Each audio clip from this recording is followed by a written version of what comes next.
안녕하세요. 박서민입니다. 이번 1주차에서는요, 이력서의 특징을 먼저 알아봤고요. 그리고 이력서 안에서 레저메와 CV의 다른 점, 그리고 또 이력서와 커버레터의 다른 점에 대해서 살펴봤는데요. 오늘은 영어 이력서와 한국 이력서, 한글 이력서의 차이에 대해서 알아보겠습니다. 오늘의 학습 목표입니다. 영어 이력서와 한글 이력서의 차이를 이해하고 설명할 수 있습니다. 네, 한국에서 사용되는 한글 이력서의 구성 요소를 먼저 살펴보겠습니다.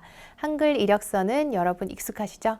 일단 지원 분야 정보가 있고요. 지원 회사, 지원 구문, 지원 부문, 희망 연봉 등을 적을 수 있고요. 그리고 개인 정보, 성명, 주민등록번호, 현주소, 연락처 등을 적을 수 있고요. 그리고 사진도 붙입니다. 보통은 이렇게 3cm, 4cm 이런 크기로 사진도 붙이고요. 그리고 학력사항이 고등학교, 대학교, 대학원의 학교명, 학과명, 소재지, 성적, 비고 등등을 적게 하고요. 그리고 외국어 능력이 이렇게 시험 점수 등을 적어야 하고요. 외국어 능력을 표현을 해야 되고 서술을 해야 하고 마지막으로 자격증이나 면허, 자격증 종류, 발급 기간명, 취득일 같은 것들을 적어야 합니다. 보통은 한글 이력서는 이렇게 표로 만들어져 있어서요. 그 표를 채우는 그러한 부분이 많은데요. 그러면 한국에서 사용되는 한글 이력서의 구성 요소를 조금 더 보면 이런 필수 요소도 있지만 또 그 외에 해외 경력을 적기도 합니다. 이렇게 해외 경력을 적을 때는요, 나라명, 내용을 적기도 하고요. 그리고 병역. 우리나라에서는 특히 남성들 같은 경우에 병역의 의무가 있기 때문에 군별, 복무기간, 방위 혹은 미필 사유, 보훈 대상 여부 등을 적기도 하고요. 그리고 경력 중에 근무기간, 근무처명, 담당 업무, 사직 사유, 연봉 등을 적기도 합니다. 그리고 가족관계도 적는데요. 관계, 그리고 성명, 나이, 학력, 직업, 동거 여부 등을 에 대해서 가족관계 구성원에 대해서 자세히 적습니다. 그리고 또 종교나 취미, 특기 활동을 적는欄도 있고요. 그리고 신체사항, 좌우, 시력, 체중, 혈액형, 신장 등을 적기도 합니다. 네, 이러한 점이 한글 이력서인데요. 한글 이력서와 그럼 영어 이력서가 어떠한 유사점이 있을까요? 어떠한 면이 비슷할까요? 일단 첫 번째로요. 유학 혹은 취업 시에 필수로 제출하는 서류라는 거, 한국에서 한글 이력서를 지원을 하든 아니면은 외국계 회사나 아니면 외국에 취업을 지원을 하든 언제나 이력서는 필수 제출 서류라는 게 공통점이고요. 그리고 또 연락처 정보를 적는다는 것도 공통점입니다.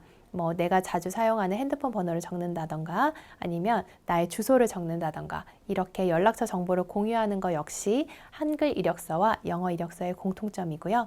그리고 학력을 소개하고 경력을 소개하고 그리고 기타 외국어 능력 등등을 소개하고 자격증 및 면허를 본인이 가지고 있는 게 있다면 서술을 하는 것이 한글 이력서와 영어 이력서의 공통점, 유사점이라고 할 수 있습니다.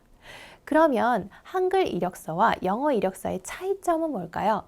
네, 많은 차이점들이 있을 텐데요. 일단 첫 번째로요. 지원 분야에 대한 정보입니다. 지원 회사, 지원 구문, 지원 부문은 레저메에 쓸 수 있지만요. 희망 연봉은 보통 레저메에 쓰지 않습니다. 이력서에 쓰지 않고요. 그 다음 개인 정보 같은 경우에요. 영어 이력서에는 성명, 현주소, 연락처는 적지만요. 주민등록번호와 같은 그런 운전면허 번호나 Social Security Number, SSN이라고 하죠. 이러한 또 정보는 적지 않습니다. 그리고 사진은 한글 이력서에는 대부분 붙이지만요. 영어 이력서에는 사진은 붙이지 않습니다. 그리고 학력사항을 영어 이력서에는 특정한 표가 있는 것이 아니기 때문에 본인이 적고 싶은 수준으로 적으면 되는데 한글 이력서는 굉장히 디테일하게 표를 채워야 되는 거죠. 그래서 거기에 맞춰서 작성을 해야 합니다. 마지막으로요, 외국어 능력 또한요, 영어 이력서에는 시험 점수를 적을 필요는 없습니다. basic, fluent 이런 정도로 본인의 레벨을 그냥 적어도 되고요. 그에 반면에 한글 이력서에는 이렇게 공인 언어 성적, 공인 시험 성적, 영어면 영어, 중국어면 중국어 이런 식으로 시험 성적을 적어야 되는 경우가 대부분입니다. 네, 그리고 또 자격증 및 면허에서요. 이력서에서는 영어 이력서에는 특정한 표가 있지 않기 때문에요. 자격증 종류만 적어도 무관합니다. 뭐 발급일이라던가 발급 기관 이런 것들을 적지 않으셔도 되고요. 그리고 해외 경력 역시요. 영어 이력서에는 옵션이라고 볼 수 있습니다. 본인이 있다면 적어도 되고요. 혹은 있어도 본인이 그것을 드러내고 싶지 않으면 적지 않아도 됩니다. 병역 같은 경우에는요, 영어 이력서에는 그런 항목이 없고요. 본인이 적고 싶은 경우만 기술하면 됩니다. 그래서 한국 이력서에는요, 군별, 복무기간 방위 혹은 미필 사유, 보훈 대상 여부를 기술하지만 영어 이력서에는 특별히 그러한 항목이 반드시 적어야 되는 것은 아니라는 거 알아두시기 바랍니다. 그리고 또 경력은요, 영어 이력서에는 근무기간, 근무처명, 담당 업무 정도만 적으면 되고요. 사직 사유나 아니면 연봉 등을 적을 필요는 없습니다. 그리고 가족관계는 영어 이력서에서는요, 가족의 성명, 나이, 학력, 직업, 동거 여부 등을 적지 않습니다.